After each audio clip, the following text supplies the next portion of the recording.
بسم الله الرحمن الرحیم. وقال الذين كفروا للذين آمنوا. دیگه میگه از عادت کفار چی هست؟ سایکو یک دلایلش بر ما و شما میگن. دیگه عادت کافرها چی هست؟ کافر بسیار متکبر میباشه. چه قسم تکبر میکنه؟ میگه اگر او همیشه باز متکبرین چی میگن؟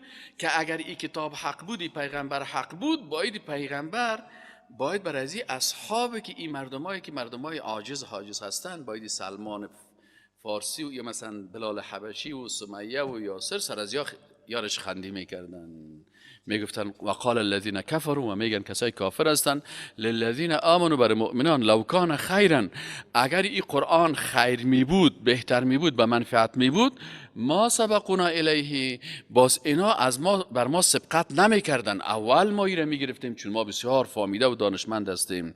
و اذ لم یهتدوا به، و وقتی که اینا هدایت به این قرآن نشدن، فسیقولون، باز میگن هذا افک قدیم، که این دروغ سابقه قدیمی. اینه چون خود برتریت میتن که هر چیز ما قبول کردیم امو حق است، چیزی را که ما رد کردیم بازو باطل است. اینه میگه اگر این حق می بود خب باید ما رو قبول میکردیم. خود معیار قرار میتن، از این خاطر میگه معیار اشخاص نیست، معیار حق است. حق به اشخاص نشناسین، اشخاص به حق بشناسین. فرق بین اسلام و همین نصرانی ها دا چی است؟ نصرانی ها میگه نمی که رجل دین شد، عالم دین شد، هر چی که گفت برای ما سند است. قرآن میگه نه، این عالم دین در میزان و ترازوی قرآن و سنت بگذار. اگر این عالم بود با قرآن و سنت برابر بود بسیار خوب، اگر نبود سون قواره و سون گپاش بازی نخورین. چرا مردم کافر همیشه چی میکنن؟ میگفتن که اگر حق می بود باید ما اول هدایت میشیم. وقتی که ما قبول نکردیم، ما که قرآن قبول نکردیم، سنت قبول نکردیم، به این معنا هست که این باطل است، در حالی که اصل نظریات از یا نبود. اصل چی است؟ اصل قرآن و سنت است. اینه. خب و من قبله الله متعال میگه این مشکلات تنها ای رسول الله برای شما نیست، بلکه قبل از این هم این بدبختی ها را کافرها داشتن. و من قبل از قرآن عظیم شان کتاب موسی علیه السلام بود، کتاب موسی اماما، که این کتاب هم پیشوا بود و رحمتا و هم رحمت بود. و هذا کتاب، و این کتابی که قرآن عظیم شان است، مصدق، تصدیق کننده هست به اعتقادات کتاب های سابقه. آن عقیده که موسی علیه السلام و عیسی علیه السلام داشتن که وحدانیت الله بود، اونا را قرآن چی میکنن؟ تصدیق میکنن. لسانا عربیان، که این نازل شده با یک زبان بسیار واضح و روشن و آسان که هر کس یاد گرفته میتونه. لینذر الذین، تا بترساند کسانی را که ظلم و ظلم کردن، و بشرا و بشارت است، خوشخبری است، للمحسنین، به مردم های نیک و محسن. ان الذین قالوا، یقینا کسانی که گفتن که ربنا الله، رب ما الله هست، خالق ما الله هست، روزی دهنده ما الله هست، شفا دهنده ما الله هست، ثم استقاموا، باز در امی عقیده استقامت کردن. اون نیست که در زبان بگوید که رب ما الله هست، باز اونجا بره قبر پرستش کنه، اونجا در زبان بگوید شفا دهنده الله هست، باز اونجا بره بگوید مرا اسپند شفا میده، بربو شفا میده، یا مثلا دکتر مرا شفا داد، یا این فلان است. نه، الله متعال میگه نه، این قسم نه، بلکه مسلمانی باشه که وقتی که میگه ربنا الله ثم استقاموا، تو نباشه که بر زبانت حمد گویا، در دلت پیدا صنم، ای به باطن کافر و ظاهر مسلمانی چی سود. بسیاری کسا در زبانش لا اله الا الله، لا اله الا الله گفته میره که ما خیر کلمه میخوایم لا اله الا الله، باز قانون روس قبول میکنه، قانون امریکا را قبول میکنه، دوستی و محبت کفر ترجیح میده به محبت الله و رسولش. الله متعال میگه این قسم مسلمان ما قبول نداره. مسلمان حقیقی کدام یکی است؟ ان الذين، یقینا کسانی که قالوا گفتن ربنا الله، رب ما الله هست، ثم استقاموا، سپس به اینمی توحید خود استقامت کردن، فلا خوف علیهم ولا هم یحزنون. الله متعال میگه این عقیده که است یک تابلیت سایکولوژی و روانشناسی هست، باز نه بالای از اینا خوف است، ولا هم یحزنون، نه هم اینا جگرخون میباشه، از هیچ مخلوق نمیترسن و هیچ وقت جگرخون هم نمیباشه، ولو کم امروزان بمره خوشحال است. خانم بلال حبشی میگه در وقت جان کندنش بود، میگه مریض بود بسیار، دیگه وقت مرگش از خانمش صدا کرد که وا مصیبتا، بلال حبشی برش گفت که نه، لا تقولی وا مصیبتا، نگو که وا مصیبتا، نگو که مصیبت است، بگو وا فرحتا، خوشحالی باد سر ما که مردم، بگو خوشا به حالم. چرا؟ گفت غدا سألقى محمدا و صحبه، امروز که ما ببرم سبا ملاقات میکنم کی؟ رسول الله صلی الله علیه و سلم و اصحابش. الله میگه فلا خوف علیهم ولا هم یحزنون اولئک، اینی مردم باز اصحاب الجنه هستند. دیدین اصحاب الجنه چی صفت دارن؟ صفت اولش استقامت است، دومش عدم ترس از مخلوق و سوم جگرخون نشدن به مرگ. اگه این سه صفت در وجودت بود که در توحید الله استقامت داشتی، نه حزب احزاب و نه سیاست ها و نه فلسفه و نه منطق و نه مردم های بیدین تو را بازی داده تانست. چرا که حالا مثلا بسیاری کسا هست اول خوب مسلمان می باشن، ببینی صنف 2 در پانتون بسیار خوب مسلمان است، صنف 4 کشید ببینی خوب مرتدک است. وقتی که باز مثلا از پانتون خارج شد که باز سایلش کنه که یک وظیفه را گرفته که بیخی ضد اسلام تبلیغ میکنه. الله میگه این قسم آدمایی که در یک صنف مسلمان، صنف 4 مرتد و صنف 6 بیخی از دین برای صنف 7 بیخی در مؤسسه میره و از ضد اسلام تبلیغ میکنه، یارم کار ندارم. کسی باشه که استقامت در دین داشته باشه که ولو که 10,000 قسم استادا به یک استاد به ضد اسلام گپ بزنه، یکی بخیز ضد پیغمبر گپ بزنه، دیگه ضد شریعت گپ بزنه، یا تو استقامت داشته باشه، میگه یک لوده به عقل انسان است، خدا شرمندیش. با خدا زدگان ستیزه مکن که خدا زدگان را خدا زده هست. این خدا زده پروفسور است، خب بیدین است، کافر است، متاثر به گپ از این نمیشه. این الله میگه اینی را استقامت میگه. کسایی که استقامت داشته باشن و ترس از مخلوق نداشته باشن، و علیکم السلام جزاک الله خیر، فهمید؟ و حزن هم جگر خونم نمی باشه که همه بروز برش بگه که میموری، میگه اهلا و سهلا غدا سألقى محمدا و صحبه، مثل بلال حبشی باشه. انت خب اولئک اصحاب الجنه، اینی مردم ها که اینی صفات داشته باشه اصحاب جنت هستن، خالدین فیها، برای همیش در جنت می باشن. اولئک همین مردم اصحاب الجنت، اصحاب جنت هستن، خالدین همیشه می باشن فیها، در می دوزخ، جزاء. چرا این جنت الله برشان میده؟ میگی پاداش است، پاداش است. تو میری به نفع یک کافر کار میکنی، وقت برای تو وزارت میده، بلکه نفع یک مشرک کار میکنی، وقت برات یک لاکت در گردنت میپرتن. حالا تو به خاطر دین الله استقامت کردی و خدا قربان دین الله کردی، الله متعال میگه ای پاداش است. بما کانوا یعملون، به خاطر ای که خودشان امی اعمال کردن و مستحق از امی پاداش شدن. و وصینا الانسان بوالدیه، الله متعال میگه مقایسه میکنه بین فرزند نیکوکار و بین فرزند زشت. میگه ما وصیت کردیم، حکم کردیم بر هر انسان مؤمن به والدیه احسانا، که تو اگر مسلمان واقعی هستی باید به مادر و پدرت احسان بکنی. احسان چه قسم میشه؟ احسان با سخن، احسان با زبان، احسان با اعمال. احسان با سخن و با زبان است، احسان با اعمال است و احسان با اموال است. حتی احسان با خط میشه، با تلفن میشه. با مادرت زنگ بزن، با پدرت زنگ بزن.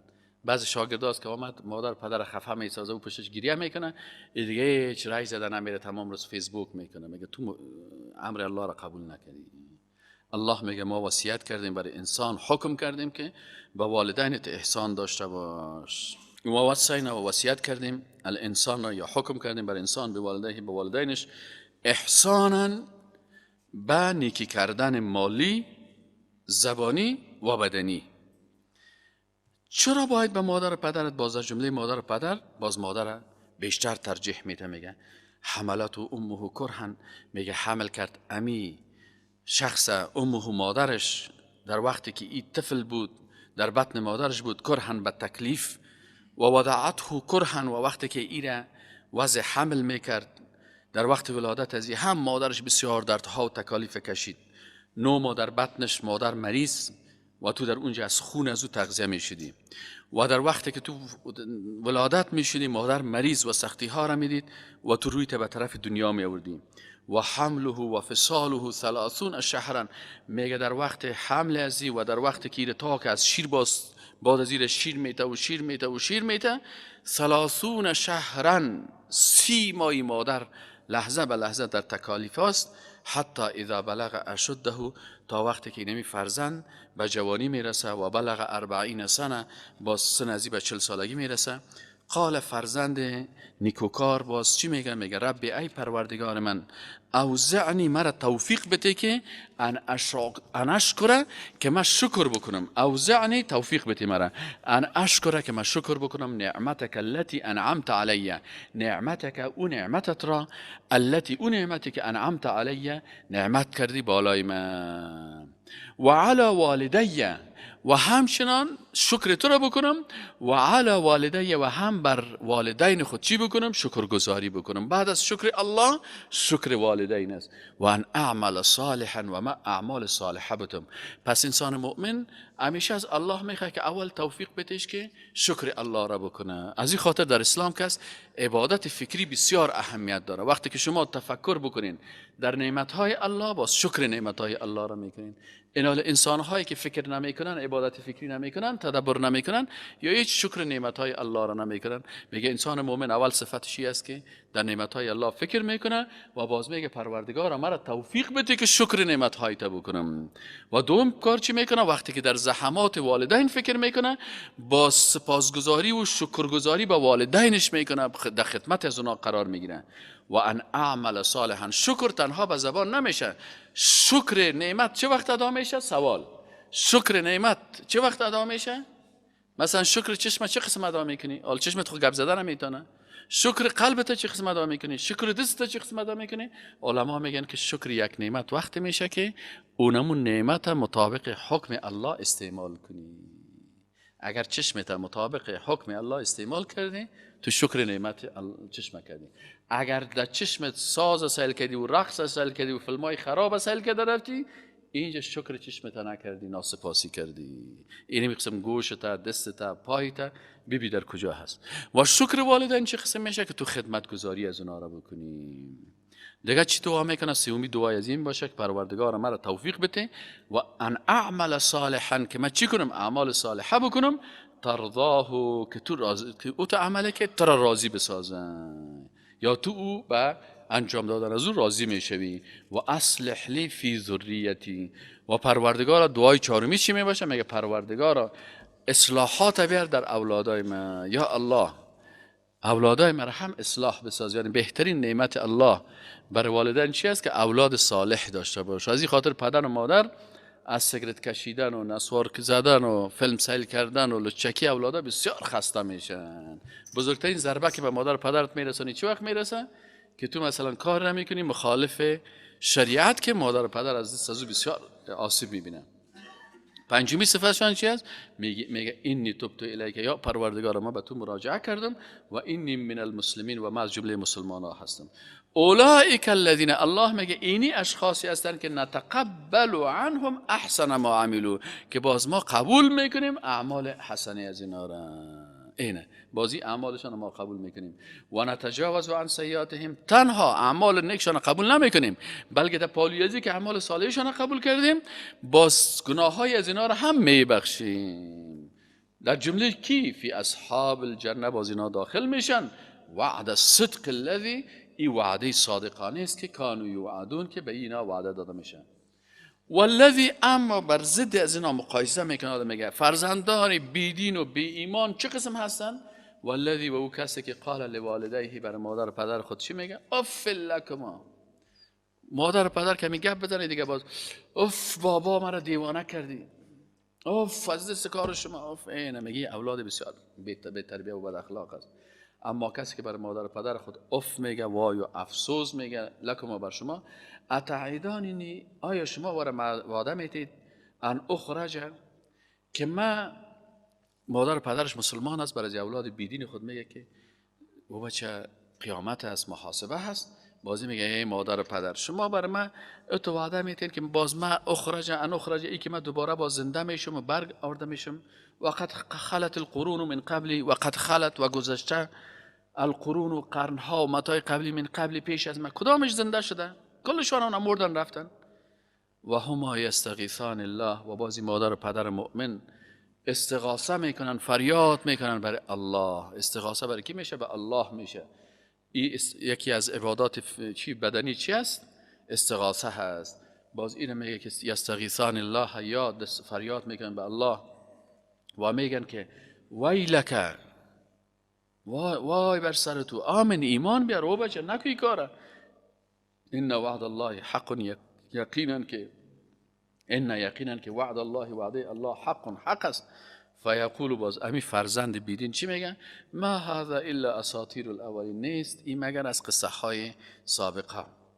اولئک الذین، باز الله متعال میگه اینی کسایی هست که حق علیهم القول، که ثابت شد بر ایشان القول، امو سخن یا وعده عذاب، فی قد خلت من قبلهم، در امتهایی که قبل از اینا گذشته بودن، من الجن، از جنها، و الانس، و انسانها، انهم کانوا خاسرون، یعنی هر کس مثل فرزند از یاور عقیده داشته باشه، این کسایی که قبل از اینا هم بودن این عقیده رو داشتن، مردمای بیدین، اینا کسایی هستن که خاسرین، خسارت میکنن.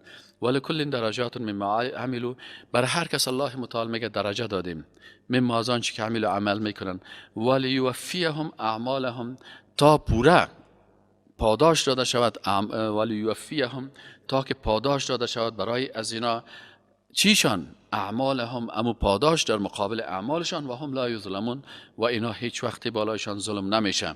و یوم یعرض الذین کفروا علی النار، و روز قیامت او روز است که پیش کرده می شود که کافران علی النار، بر آتش دوزخ، الله متعال برشان میگه که اذهبتم طیباتکم فی حیاتکم الدنیا، شما بردین چیزهای لذیذ و خوبتان را، یا ختم کردین امو لذتهایتان را، فی حیاتکم الدنیا، در زندگی دنیا. به خاطر که در دنیا همه چیز داشته باشین، شما کل کفریات کردین، بیدینی را کردین. چرا انسانی که اگر کافر نشه، مرتد نشه، بیدین نشه، گناه نکنه، کل نعمت ها را خورده نمیتونه. از خاطر انسان های دیندار ببینید، مثلا اگر نان داره خانه نداره، اگر خانه داره مثلا لباس نداره، حتما نواقصی در زندگی ازی هست. چرا حرام خورده نمیتونه؟ این نوکری را گرفتن میتونه، میگه نوکری حرام است، یا از پیسش حرام است. دکان که میره جور میکنه، یک نفر است میگه صاحب من پایکوب نسوار دارم، بیاد اینجا کار کو، این حرام است.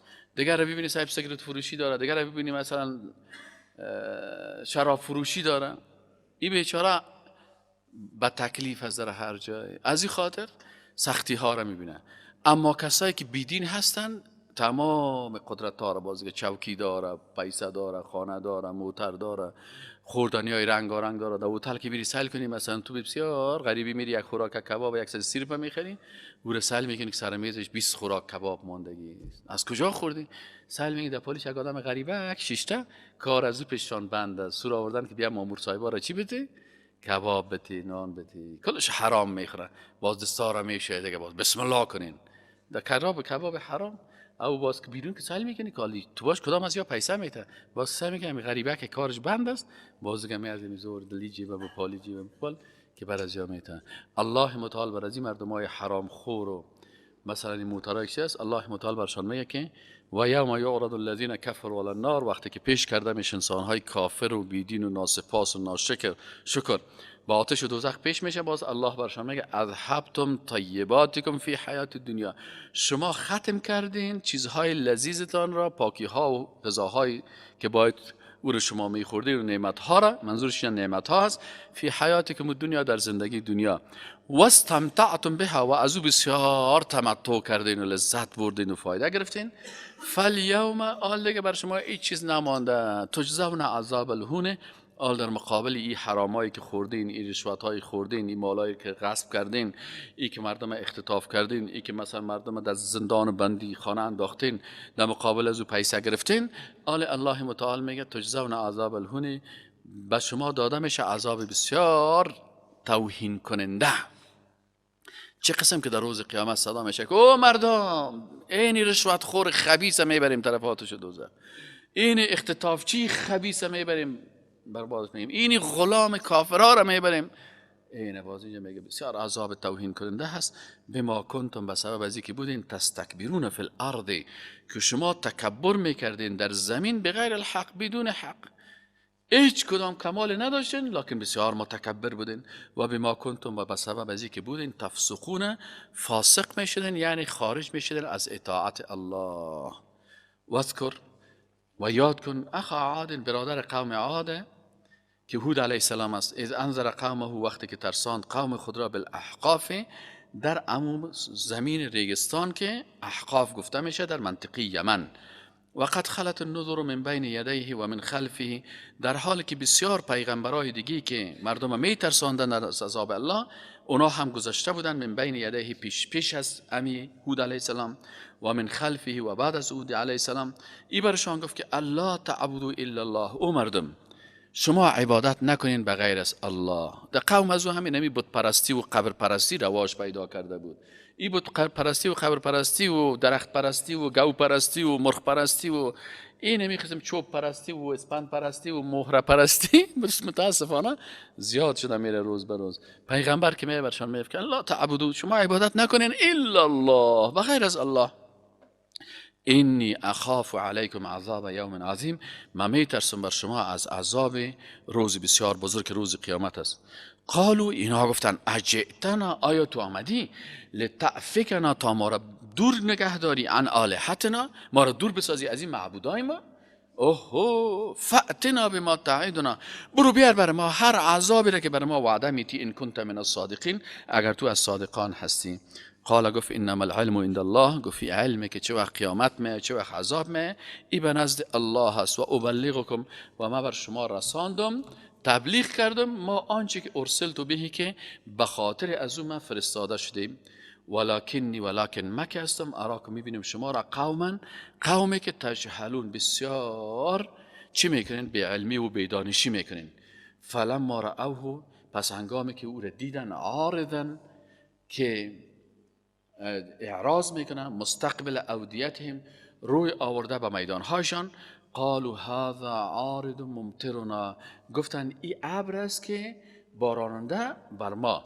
یعنی مگه وقتی که دیدن فلما رأوه، وقتی که ایشان دیدن عارضن، یک ابر که عارض شده، این ابر چی میکنه؟ مستقبل اودیتهم، که این روی آورده به طرف چی؟ امی وادی های از اینا، از آسمان دیدن که یک قسم ابر سیاه دیگه به طرف از چی است؟ در حرکت است. قالوا هذا عارض، گفتن که خوی برو، این همون ابر عادی هست، این فقط آمده برای چی آمده؟ عارض ممطرنا، این یک ابر عادی هست، برای ما باران میباره. بل هو، بلکه ای مستعجلتم بهی، برشی پیغمبرشان گفت که نه، ایو از ابرهای عادی نیست که او بیایه که از او باران بیایه، ایو تو ابر سیاه خطرناک است که میایه امرای ازی عذاب میایه. او عذابه که شما استعجلتم بهی، به او بسیار چی داشتین؟ عجله داشتین. ریحون، یک طوفان است، باد طوفانی، فیها، که در او عذاب علیم، عذاب دردناک است. اتو عذابه که تدمر کل شیء به امر ربها، این طوفان هست که تدمیر میکنه، از بین میبره، از برباد میکنه، کل شیء، هر چیز را، به امر ربها، به امر پروردگارش. فاصبحوا، وقتی که یا دخلوا فی الصبح، لا یرا الا مساکنهم، میگه دیده نمیشد مگر تنها امو خانه هایشان، یعنی امو آثار خانه هایشان دیده میشد، انسان ها و امو اموال از اینا را و چیزهایی که بود کل از این هلاک شده بود و کل از اینا را شمال برده، طوفان برده بود، گد و ود کرده بود. کذالک، این چین الله متعال میگه نجزی القوم المجرمین، ما جزا میتیم قوم مجرم را. ولقد مکناکم فیما، الله متعال برای کسایی که از امت رسول الله صلی الله علیه و آله میگه که شما را هم امکانات دادیم، فیما ام مکناکم فیه، ولقد مکناهم، الله متعال میگه که ولقد، و یقینا که مکننا، امکانات دادیم، هم ایشان را، امی کسایی که هلاک شدن، فیما در آن وقت، ام مکناکم فیه، که ما شما را امکانات نداده بیم در آن، یعنی اونا ات امکانات داشتن که سنگای کوها را آب میکردن، ات تعمیرها میساختن، ات تغییرات را در زمین میآوردن. و جعلنا لهم سمعا و ابصارا و افئده، ما بر از اینا گوش بسیار قوی، چشم بسیار قوی، قلبهای بسیار قوی داده بودیم که یا در انجینیری، در ساختمانی، در ساختن زیورات، در امور دنیوی بسیار پیشرفته بودن. فما اغنا عنهم، پس فایده نکرد ازشان، سمعهم نه گوششان، ولا ابصارهم نه چشمشان، ولا افئدتهم و نه هم قلبهایشان، من شیء هیچ فایده نکرد، اذ کانوا یجحدون بآیات الله، وقتی که اینا انکار میکردن آیات الله را. گوشی که به درد انسان میخوره، چشمی که به درد انسان میخوره، قلب به درد انسان میخوره، او قلب و گوش و چشمی است که انسان به تایید کتاب الله و سنت رسول الله راهنمایی کنه. وقتی که کار نکرد، باز از او چشم و از او گوش و از او قلب و از او شهادت نامه توبه بکش. حتی از دکترایی که تو را بیدین بسازه. الله میگه، الله رسول میگه اللهم انی اعوذ بک من علم لا ینفع. چی مانا؟ یا الله ما از او لیسانس، از او ماستری و از او دکترای به تو پناه میبرم که به منفعت من نباشه. قربان از او لیسانس، قربان از او ماستری، قربان از او دکترایی که تو را به توحید الله بکشانه. اما اگر تو لیسانس بگیری 1 متر لوده شوی، ماستری بگیری 4 متر مرتد شوی، دکترا بگیری بیخی کافر شوی، از او باز رسول الله هم چی میگه؟ میگه اللهم انی اعوذ بک من علم لا ینفع. رسول الله هم از شیطانم به الله پناه میبرد و از علمی که نفع نداشته باشه. او هم مثل چی وارست؟ مثل شیطان وارست. بسیاری کسا هم یه علمش گمراه ساختن. بعضی کسا هست مثل سروش، شما سعی کنین، سروش بسیار خوب عقل داشت، خوب فهم داشت، اول بسیار خوب دیندار بود. وقتی که این خوب علمیت پیدا کرد و به دکترا رسید، یک دفعه صاحب یعنی علم ازی، علم اگر بر دل زند یاری شود، علم اگر بر سر زند ماری شود. علم ازی مار شد، باز بعد از او خیست بیانه های کفری را ضد دین، ضد قرآن، ضد کتاب، ضد ازیر شروع کرد. اللهم انی اعوذ بک من علم لا ینفع. پروردگار ما را تو علم نتی مثل علم سروش واره، تو فیلسوف نساز مثل دیپارتمنت فلسفه واره که دکترا در فلسفه بگیری، باز خوب اما تو کافر پخته شوی. او تو پروردگار دکترا و علمیت بده که در اونجا وقتی که چشمای روشن پیدا بکنی که قرآن میخوانی، باز استدلال تنوز قوی تر باشه و بخیزی خدمت کتاب الله و سنت رسول الله را بکنی صلی الله علیه وسلم. الله متعال میگه فما اغنا، پس فایده نکرد عنهم از ایشان، سمعهم گوشایشان، ولا ابصارهم چشمایشان، ولا افئدتهم قلبهایشان، من شیء هیچ فایده نکرد، اذ کانوا یجحدون بآیات الله. چرا؟ وقتی که از یا استفاده کردن یا انکار کردن به آیات الله. و حاق بهم، و نازل شد بر ایشان ما کانوا به یستهزئون، آن چیزی که به او استهزا میکردن. یک دفعه عذاب و طوفان الله سرشان آمد. وقتی که کس سر دین الله رشخندی بکنه و مسخرگی بکنه، باز الله او را ذلیل میسازه و آنن برش یک ضربه میرسانه، وضعیتش بسیار خراب میسازه. ولقد اهلکنا ما حولکم، و یقینا که هلاک کردیم ما کسایی که در اطراف شما بودن، من القرآن، از قریه ها، و صرفنا الآیات، و خوب آوردیم برگردانیدیم آیات را، لعلهم یرجعون، شاید. و صرفنا یعنی منصرف ساختیم، برگردانیدیم چی نه؟ اما آیات نشانه لعلهم یرجعون. عذاب از بسیاری کسا کم میکنه الله، اونا را عذاب از اونا دور میته، شاید که اینا رجوع بکنن. فلولا نصرهم الذين اتخذوا، پس چرا کمک نکرد برشان کسایی که اتخذوا من دون الله قربانا، که گرفتن، اتخذوا گرفتن من دون الله بغیر از الله، قربانا آلهه، معبودان گرفتن به خاطر تقرب. اکثرا بت پرستی و قبر پرستی به خاطر چی میشن؟ به خاطر که من پیش از این دوست الله میرم، این دوست الله هست، این بت مجسمه ولی از اولیاء هست، این بت پرستا میره میگفتن این لات و هبل منات یا کس یا کلش اشخاص نیک بودن، پیش از این میریم بازیا ما را قریب میکنه به الله. این قبرایی که ما میریم این دوستای الله است، بازیا ما را به الله قریب میکنه. الله متعال میگه فلولا نصرهم، پس چرا خی کمک نکرد برشان، الذین، او کسانی که اتخذوا گرفتن اونا را، من دون الله بغیر از الله، قربانا به خاطر نزدیکی و حصول قربت که ما را قریب بسازن، بازیا را چی جور کردن؟ الها جور کردن. بعضی عبادت ها را بر از اینا انجام میدادن، میفتن یا خود دوستای الله هست که باز ما را به الله یا نزدیک میسازن. بل ضلوا عنهم، باز میگه در روز قیامت کل ازیاد، در روز عذاب باز کل ازیاد پیشان گم میشن. و ذالک افکهم، اینمی دروغشان هست، و ما کان یفترون، و آنچه که اینا افترا میکردن. و هنگامی که صرفنا متوجه ساختیم الیک به سوی تو نفر من الجن، الله متعال بیان میکنه که بعضی جنها هم که هستن شیطان صفت هستن، لکن بعضی جنها هستن مؤمن هستن، موحد هستن، یکتا پرست هستن، حق قبول میکنه. شما فرق بکنین بین بین جنهای شیطان و بین جنهای مؤمن. الله متعال میگه و اذ صرفنا، و وقتی که ما متوجه ساختیم الیک به سوی تو نفر من الجن، یک گروه از جن را، یستمعون القرآن، که این جنها قرآن گوش میگرفتن.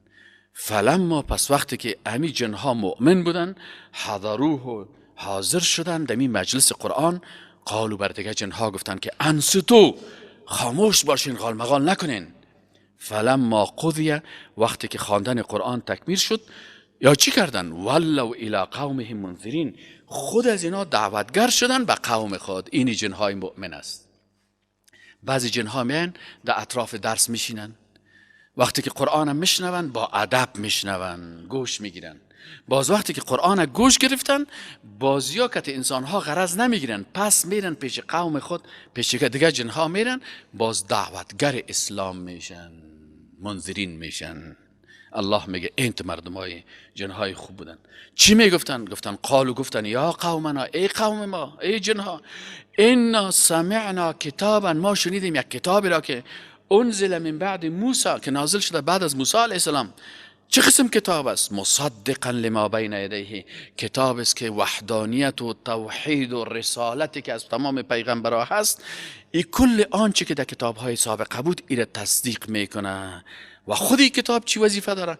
یهدی الی الحق، خودش هم هدایت میکنه به طرف توحید. حق یعنی توحید. و الی صراط مستقیم، و براه راست.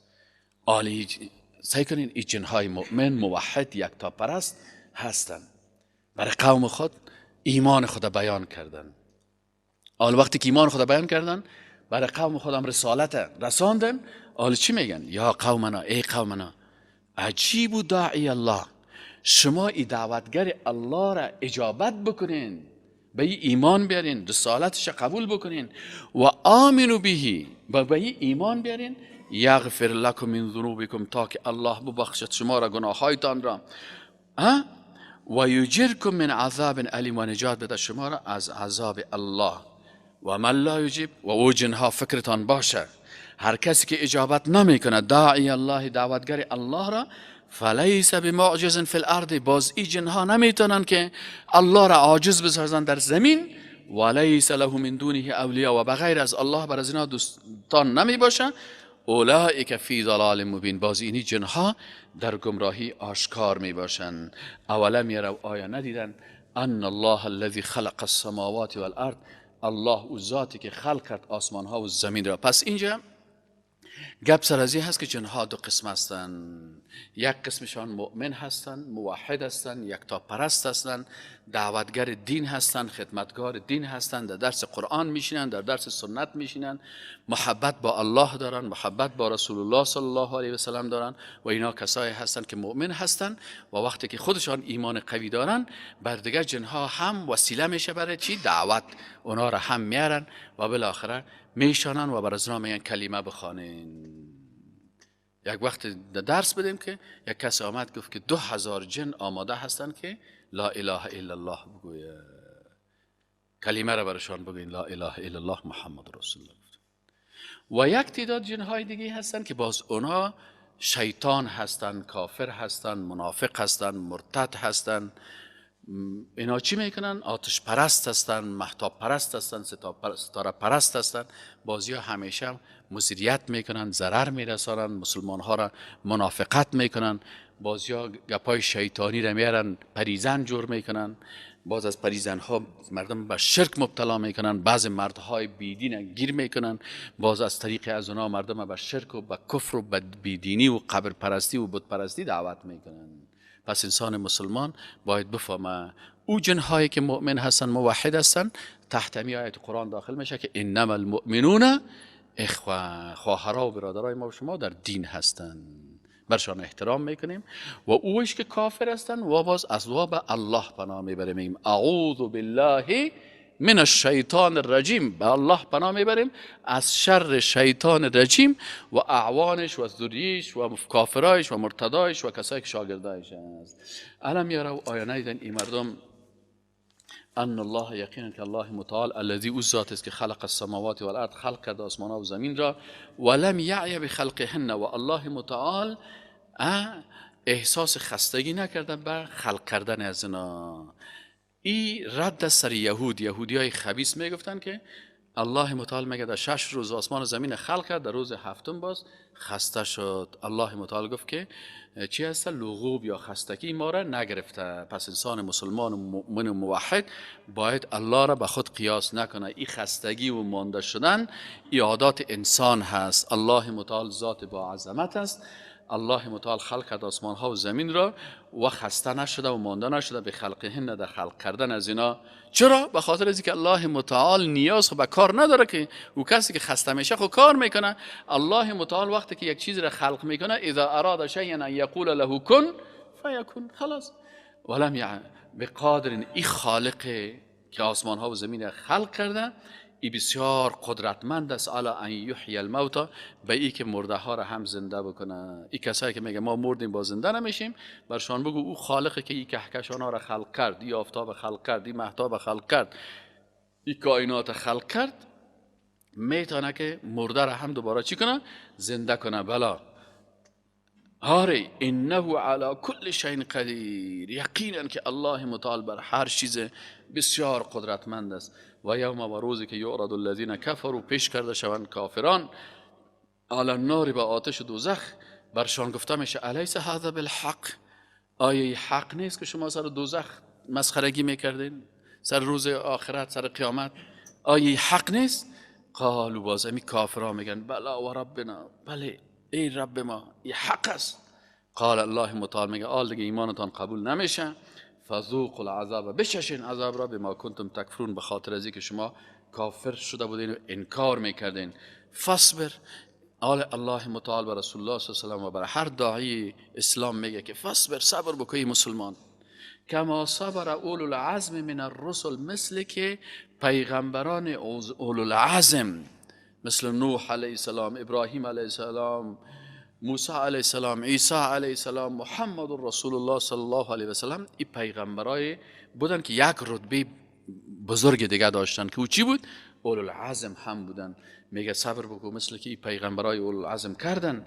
ولا تستعجل لهم، برشان عجله نکو، با نشان یک چند وقت بتشان، که انهم یوم یرون ما یوعدون، مثل که روزی که اینا باز ببینن آنچه که برشان وعده میشه، مثل که لم یلبثوا الا ساعت من نهار، باز این زندگی دنیا برشان معلوم میشه مثل یک ساعت از روز. چطور یک ساعت از روز؟ مثلا روز قیامت که است، یک روزش در قرآن میگه فی یوم کان مقداره 50,000 سنه. چند سال است؟ 50,000 سال از این دنیا است. آل عمر یک نفر چند سال است؟ 100 سال. این حال 50,000 سال مقایسه کو با 100 سال چی میشه؟ مثل ای که زندگی کرده باشی یک سال. یک سال هم نه، یک ساعت هم نمیه. لم یلبثوا الا ساعت من نهار. تو باز فکر میکنی مثل که یا زندگی نکردن مگر باقی نماندن در دنیا، الا ساعت من نهار، یک ساعت از روز. بلاغن، ای هذا بلاغن، اینی احکامی که بر تو بیان شد، این تبلیغ است، رساندن است از جانب حق. فهل یهلک الا القوم الفاسقون، پس آیا هلاک میشه به غیر از مردم های فاسقی که از فرمان الله خارج میشن؟ یعنی لا یهلک الا الفاسقون، هلاک نمیشه مگر مردم هایی که از حق مبراین، کافر میشن، ظالم میشن، گناهکار میشن، کبیره میکنن، صغیره میکنن. السلام علیکم و رحمت الله و برکاته.